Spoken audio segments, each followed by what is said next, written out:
president of the Young Americans for Freedom chapter here at Radford University. For those of you who are unfamiliar with us, we are a nonprofit, nonpartisan, conservative organization that works to help promote individual freedom, limited government, free enterprise, traditional values, and a strong national defense. If you're interested in joining our chapter or want to know more about what we do on campus, you can visit our DAF table outside after the speech.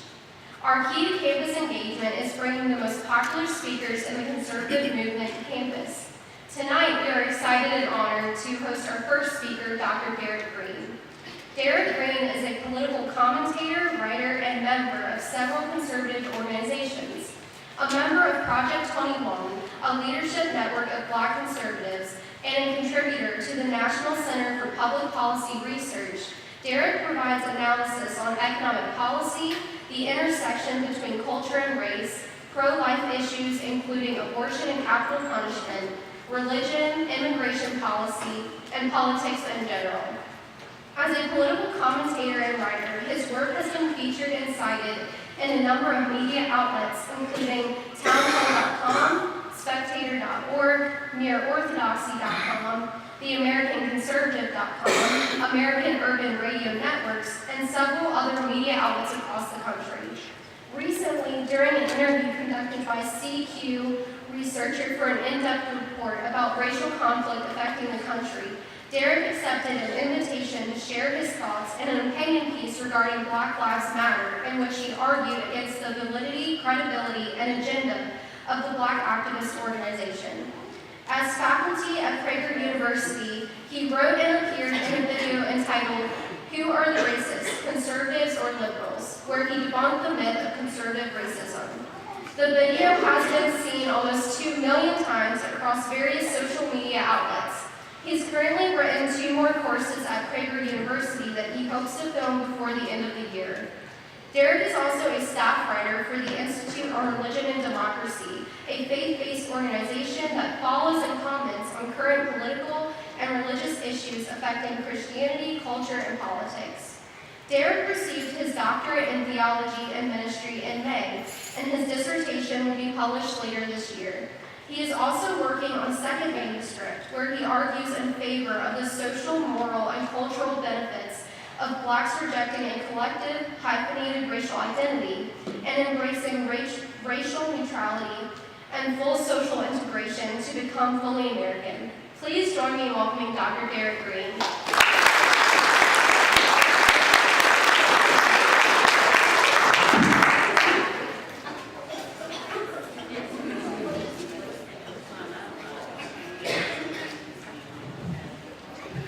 So I want to thank the Young Americans for Freedom for the invitation to come and address you this evening. I also want to thank Radford University as well for giving me an opportunity to kind of share my opinions and my thoughts about the racial dialogue in the country. Some of what I'm going to say is a bit uncomfortable. It's uncomfortable for me to say. It's been uncomfortable for me to write. But it's not intentionally provocative to put people off. I want people to kind of rethink how we see race in America today. But before I begin, again, my name is Derryck Green, and I am with Project 21. I want to give you guys a little bit about this so you can kind of get the framework of where some of my comments are coming from. I make no apologies about the fact that I am conservative, but I am also a Christian, so there's going to be a lot of religious references in this piece, primarily because I'm dealing with race. And when it comes to race and religion, Blacks are the most religious demographic in the country. And there's a heritage that shows that, and I will demonstrate that this evening, that the heritage of religion in Black communities was the source of strength in faith when Blacks were enslaved, during segregation, and obviously most notably during the Civil Rights Movement. It was the Black churches, it was the onus of that religiosity that gave life to that movement. And it's been de-religionized, I guess if you could say. A lot of times when we refer to Martin Luther King, we refer to him as what? Dr. King.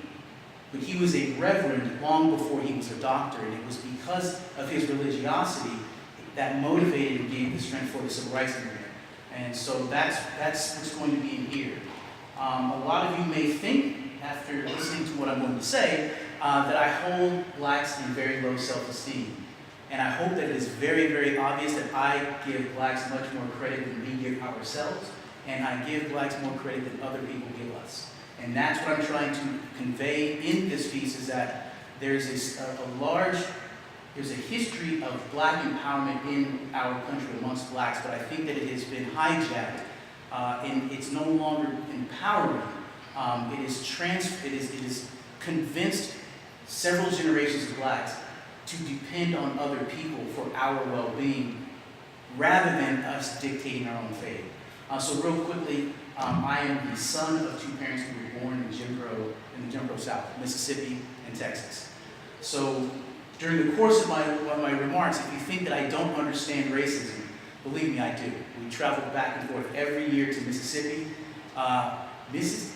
No offense to anybody in Mississippi, I don't like it. It's really not a good place. There's some stuff that is carried over. But in the grand scheme of things, so what? There may be racists still in Mississippi, there will be racists in Virginia, but so what? I hope to convey before the night is over that even though racism exists, and it will always exist on this side of heaven, it is not the social determinant as it once was for us. And so my parents raised me. They were both registered Democrats. They both served in the military. They were Christian, they were religious, and they raised me unintentionally to be more conservative than not. So I was once a Democrat. I saw the light, so to speak, after kind of talking to my parents and listening to what they had to say, and flat out calling them out on the fact that they raised me differently than what they articulated in public.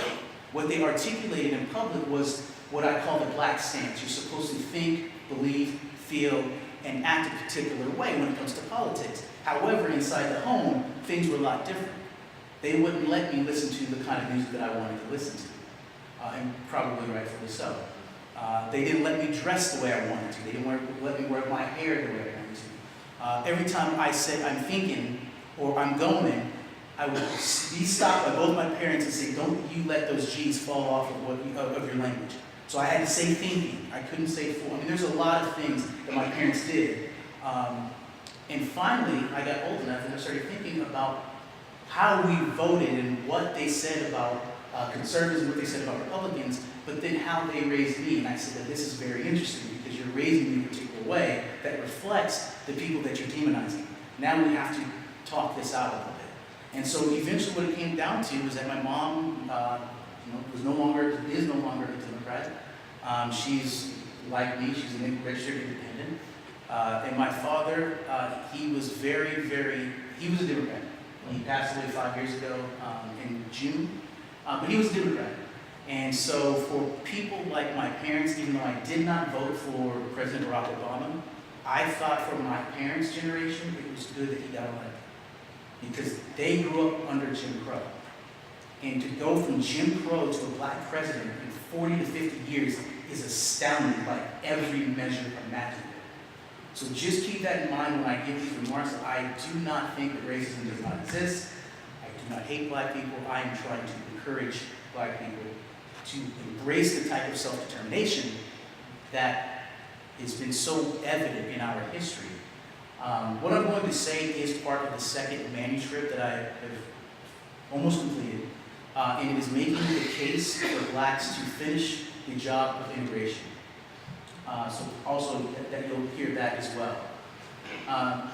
So to begin, the most obvious and inarguable source of black innocence is the victimization that blacks endured for centuries at the hands of a race that insisted on black inferiority.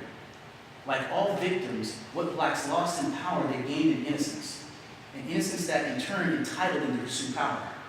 This was the innocence that fueled the civil rights movement of the 60s, and that gave blacks their first real power in American life. Victimization metamorphosed into power via innocence.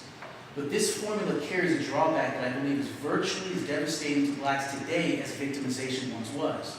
It is a formula that binds the victim to his victimization, to his status as a victim, And this, I'm convinced, is the tragedy of black power in America today.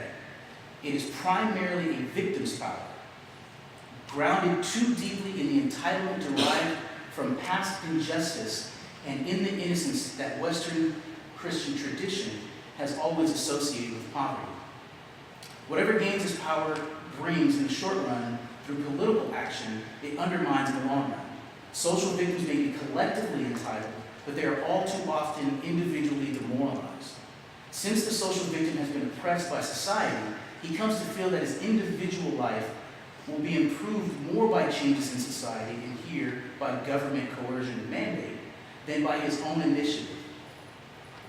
Without realizing it, he makes society, again through the force of government intervention, rather than himself the agent of change.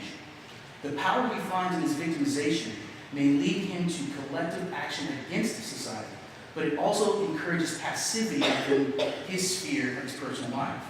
Now that quote is by Shelby Steele in what I think is one of his greatest books, The Content of Our Character.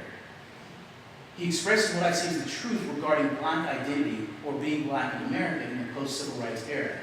It's an innocence born of historical victimization that's been calcified and continually reinforced since the late 1960s. This period has been defined by black consciousness and the identity politics of the left. Today, being black in America means emphasizing the dependence on or proximity to racial victimization. It's preserved by the kind of racial paranoia that interprets racial slights, what we see as microaggressions, and the lack of socioeconomic equality of outcome as confirmation of the ongoing presence of systemic racism. Now again, I'm not saying that racism doesn't exist. I think it does exist, and I think that there's an argument to be made that systemic racism exists, just not the way it's commonly defined and interpreted. And if you want me to go into that later, I will. This mentality and habit of maximizing racial grievance gained traction when the civil rights movement ended, and a more combative movement that emphasized black race pride and identity demanded social and economic access, which presupposed equality of outcome. As an aside, Black Lives Matter is thoroughly at the center of this vein of racialized political agitation, antagonization, and social action. Now, we'll stop here. I've written a few pieces on why I don't believe that Black Lives Matter is a continuation of the civil rights movement. I don't think that it takes a lot to see the differences in nonviolent direct action and going up and shouting at people and inconveniencing the very people you want to be hearers and doers of your message. In my opinion, and what I think is obvious, is the result of defining itself collectively as a group of racial victims, American blacks continue to suffer from racial insecurity and emotional crisis in this new world of multicultural and multi-ethnic integration and freedom. Repeatedly redefining what it means to be black in America as a service to self-esteem, a process I've labeled the black identity crisis, stems directly from this racial self-doubt and racial anxiety that generally accompanies a lack of self-determination and earned achievement. This black identity crisis is defined as being dependent upon one's racial makeup and characteristics, consisting of ideological preferences and demands, political support and behavior, the historical association with anti-black oppression, and resulting grievances. It's further defined by the demand that people, groups, and institutions, in other words, society, treat blacks separately and distinctly, granting blacks special privileges that, when examined, are usually consistent with lower standards and expectations, rather than wanting to be judged on the universal measures of character and merit-based achievement. In my opinion, this desire for special treatment is partially the result of we as blacks not having fully embraced and consummated the civil rights movement's initiative to racially integrate into American society, achieving a sense of belonging and accomplishment on our own terms. Many blacks still maintain an in this country but not of this country mentality when it comes to living in America. We enjoy the advantages of being an American and American when it's convenient for us, but we refuse to fully commit to the American experiment, which includes completely embracing an American identity. To do so means sacrificing the very thing that we hold most dear, a semblance of power based on a hyper-racialized identity of racial victimization that exploits white guilt. Blacks, particularly in the middle class, want the social comfort and convenience and security that comes with being American without having to fulfill the requirements of integration that the civil rights movement began, thus becoming American. Unfortunately, this identity crisis preserves the unexamined feelings of racial anxiety, resentment, inferiority, and hostility. This part American but perpetually angry and internally oppressed community-wide attitude has severely hindered Black development and compromises racial and ethnic reconciliation, both in the Christian church in America, but also in our culture at large. Additionally, it thwarts the advancement and full achievement of Black well-being by our own hands, by requiring racial and ideological group conformity and allegiance before all else, sacrificing our individuality and our American identity. This racialized oppositional posture is balanced and facilitated by white passivity, restraint, shame, submission, and ultimately capitulation. As a result of the social and political transition to racialized Black politics in the late 60s, Blacks lost the moral authority of race neutrality toward integration that defined the movement for civil rights.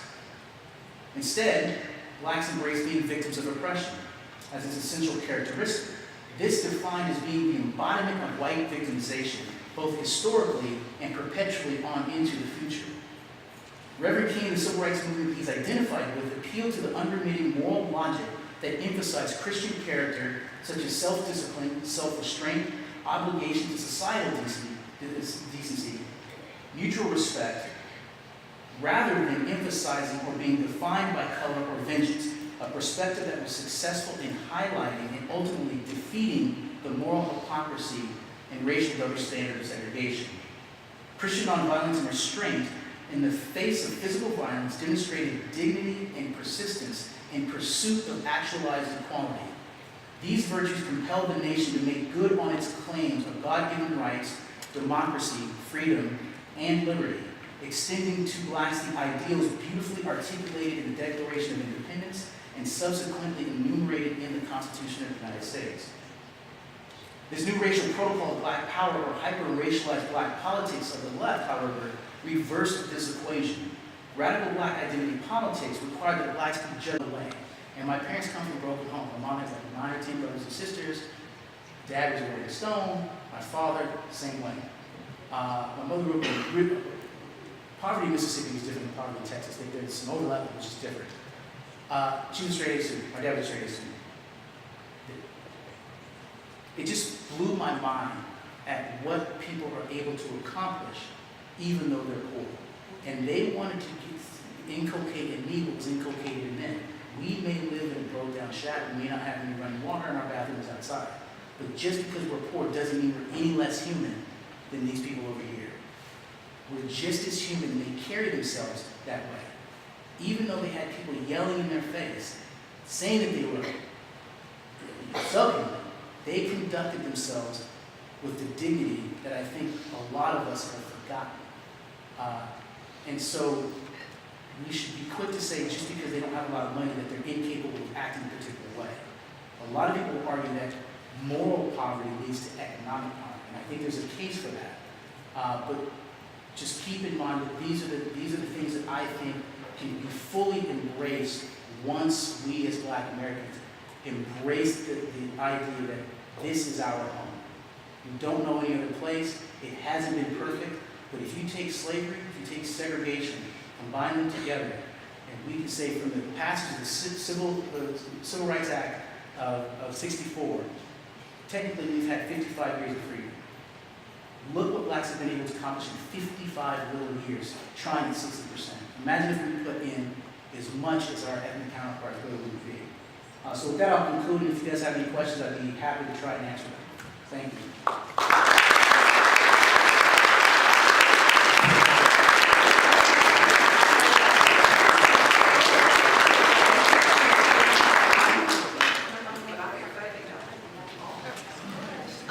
So give it up one more time for Derryck Green.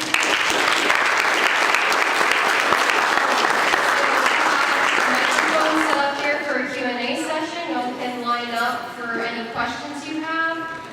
If you disagree with the speaker, Hi, my name is Nicole. I'm a Michael. Yeah. I'm an MSW student, and I just found it rather interesting, your definition of white privilege.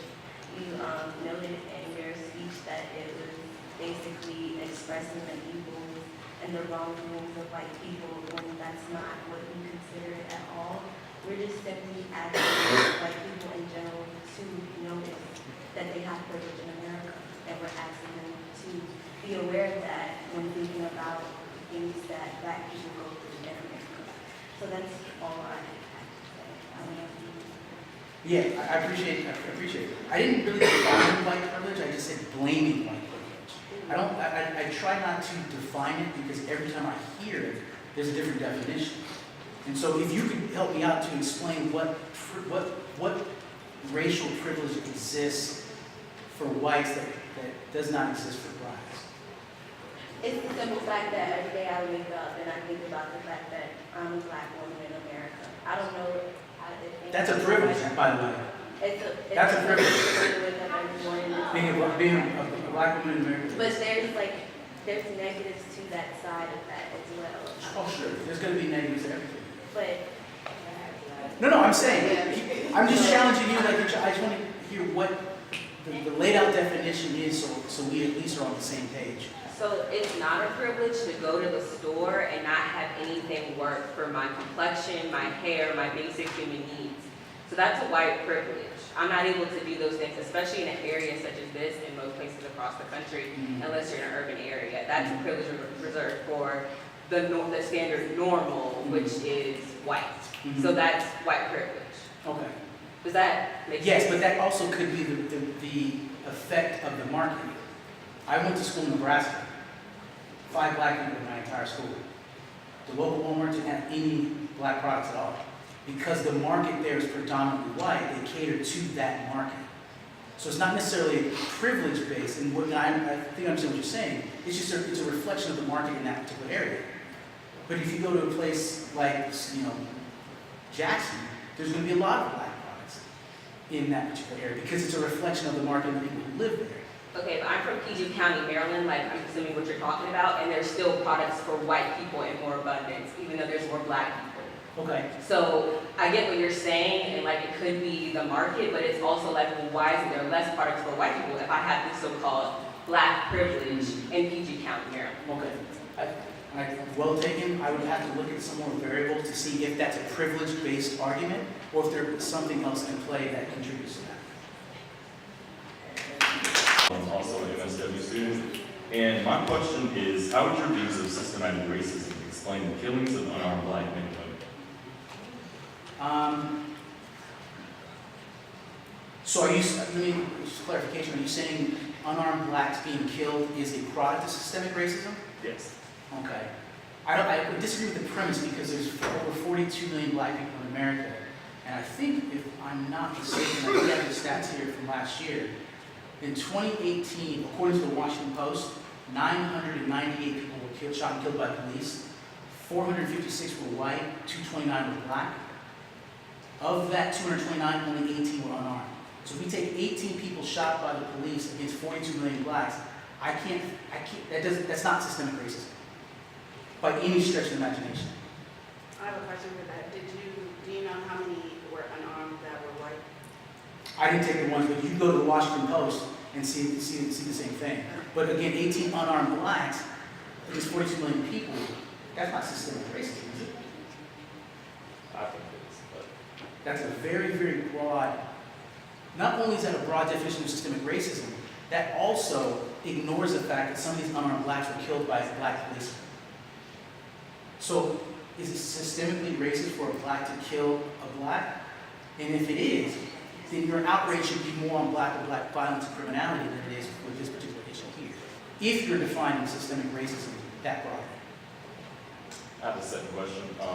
What would your idea of black immigration look like? So for example, focusing more on the benefits and privileges that we have rather than what setbacks we have. One, I don't know how many external setbacks we have in the country because, as I said before, everything is been linked with racism. So what I would like immigration to be is to say, yes, America is spotted with wars. yet we embrace this country. Now we're going to take advantage of all the opportunities in this country. We're not running from the fact that we were brought here as slaves. We're not going to label ourselves African American. I can tell by the color of your skin that you descended from people in Africa. You can tell the same about me. So calling us African American isn't going to tell us anything else that we don't already know. We should be American blacks. American first, black second. It doesn't minimize our blackness, but it emphasizes our Americanness. Integrating and taking all of the opportunities that are responsible and not trying to demonize white people or white America or mainstream America every time we get it. That's primarily what I just explained to you, generally done by people who are black and in the middle class. Poor black people don't have time for all that. I'm not saying that they don't have those grievances. They do. I've talked to them and I've experienced it. We sat down and worked regularly. I get it. But the people who seem the most resistant to integrating into America fully have been blacks who are in the middle class. And I have a theory why that is. But part of the idea of integration is saying we're not going to sit there and discuss various definitions of white privilege and we can't find one that's an umbrella term. Let's go and do what we are here to do. Let's do what our ancestors could not do and dream of having an opportunity to do. And I just don't think that we're doing that as well as we otherwise could. Thanks.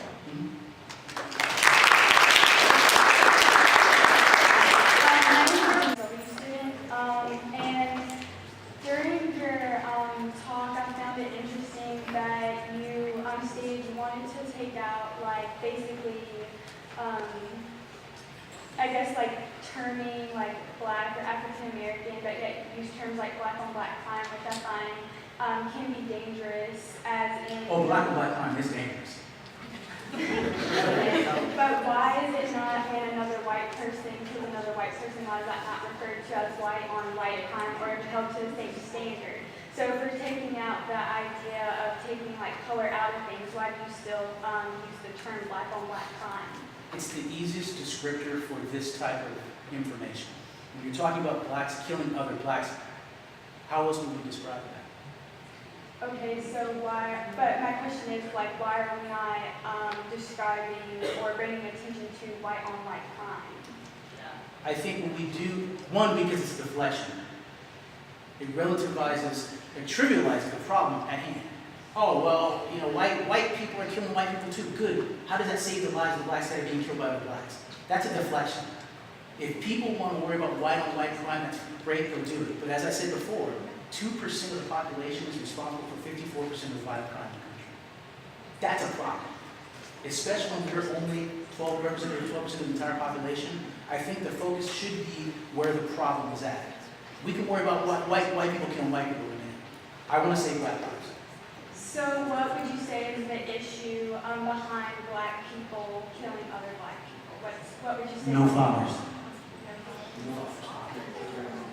As I said before, statistically weeded out, those people who are more likely to be involved in gangs, to use drugs and alcohol, to be in the criminal justice system, are more likely to come from homes without fathers than those who come from homes with fathers. If we want to address that problem, we need to start talking about having black men back in the homes with their wives and children. Okay. My name is David. To the doctor's point over here, the black family was systematically destroyed in slavery. However, Herbert Gutman wrote a book, it was on a study, it's 900 pages, please go take a look at it. He demonstrates that black marriage rates, this idea that slavery destroyed the black family isn't accurate. That after slavery, a generation after slavery, black marriage rates were in some instances higher than white marriage rates. After slavery, when slaves were freed, they walked the slave routes to try to reconcile their families together. The black criminality rate in the early 20th century wasn't where it is today. So again, these types of social problems, I know that they have an element of rooted in history that had, for whatever reason, it missed that generation, two or three generations after slavery, and presented themselves en masse in the 1960s.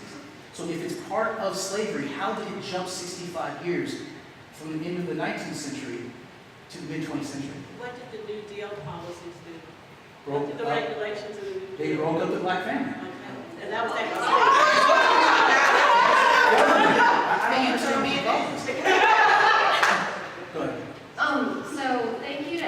let's ask questions. So unfortunately, I wasn't able to see the majority of your arguments tonight. I wish I could. It seemed really interesting. And so I guess what I'm asking you to do is expand upon an area of your argument. I want you to push back on me when I make a counterpoint. And so you suggested that you would like government out of the lives of more Black Americans. And so I'm assuming that, okay, so you're a free market enthusiast, so am I. And so, but here's my concern. I'm not a free market enthusiast, I think, to the degree to which you are. You know, as much as I like Milton Friedman, I still think he's wrong on a lot of issues. And so here's the caveat I want to kind of present to you. I want you to push back on me because the issue that I have is that you don't want government involved, and so I assumed in the remedy is a greater free market. But government being involved in the social sphere of American life has helped mitigate racial disparities quite a bit. And so you're talking about racial disparities and whether or not discrimination or systemic racism is adjusted or really the reason why those exist. But ultimately, how do you account for mitigating racial disparities in a market that is so free that doesn't allow for government intervention? And I was going to say, you know, the 1964 Civil Rights Act, Title VII, there's a clause that doesn't allow for racial discrimination in the private sector of employment. That helps tremendously access to a free market for Black Americans. Without it, without that government interaction to the market, Black Americans aren't able to get the economic prosperity that you're describing. And another counter thing I want to make is your... Well, partially. Hold on real quick. Give me one more second. Your argument about marriage is correct. Getting married is one of the best things you can do fiscally. But one of the reasons why getting married in America is so economically advantageous is because the government gives you tax incentives to do so. The government is involved in this economic prosperity of being married.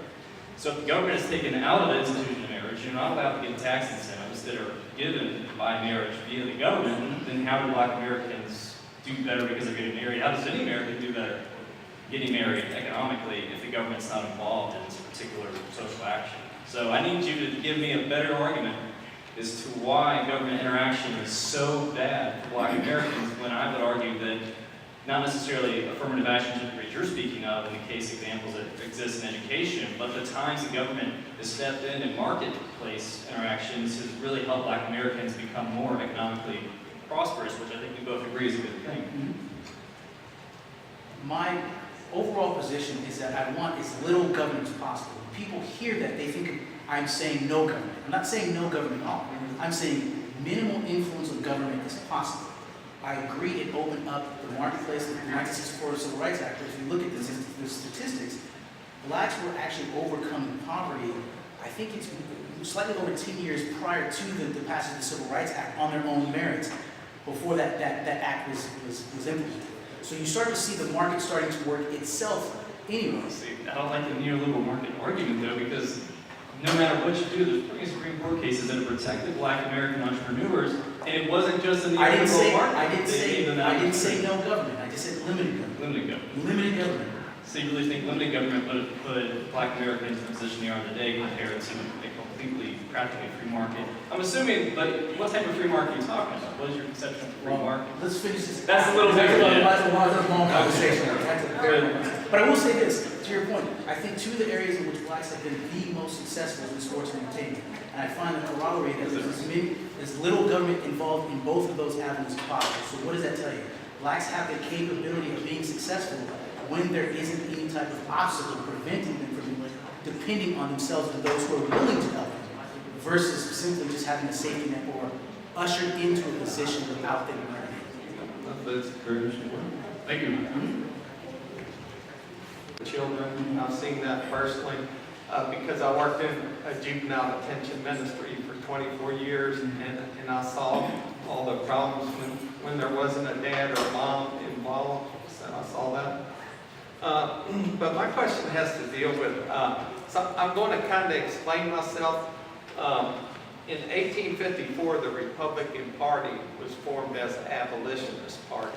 They were trying to abolish slavery, okay? And from my understanding, I understand there was whites and blacks involved in that party. But it seems like our country is getting more and more socialist, communist type of a binge, okay? And so I think we're headed back to slavery. And let me explain what I'm saying. If you look at the 10 planks of communism, 2 of them were that you can't own any personal property.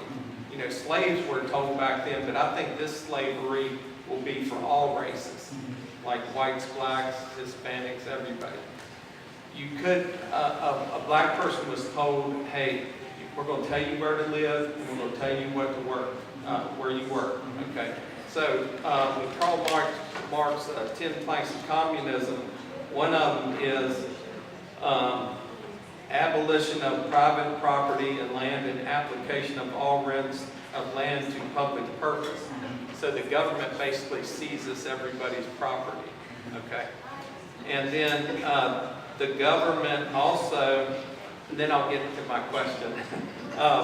The government says, it says in the 10 planks, on the 7th one, it says extension of factory and instruments of production owned by the state and bringing into cultivation of wastelands and improvement of soil generally in accordance with a common plan.